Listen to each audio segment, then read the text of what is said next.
Google will unveil the Pixel 10 series on August 20th, and the company can't wait to launch a new series of AI phones. Google already showed off the Pixel 10 design on the website, offering buyers a chance to score a discount for the new phones and trying to stay ahead of the leaks.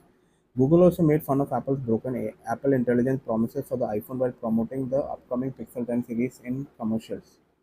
Some of the features of the Google 10 series has already come out. One of them is said to be an AI coach. Every Pixel 10 phone will feature a triple lens camera on the back, including the base model.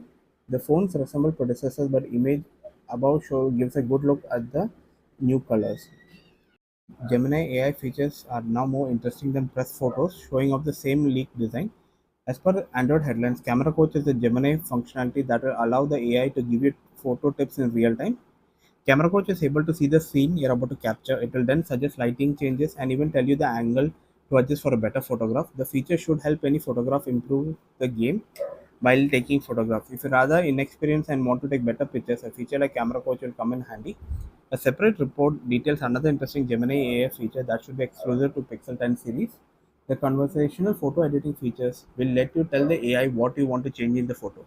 Rather than tapping on the image to then select an edit option, you'll be able to type out instructions for Gemini. This feature will support voice mode for even faster image editing. Conversational photo editing will help you improve brightness, remove objects, or change the background of the photo.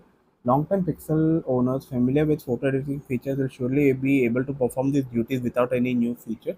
But conversational photo editing may be faster than going through the menus in Google Photos. Also, it can be a great tool for less tech savvy users who want to improve their photographs.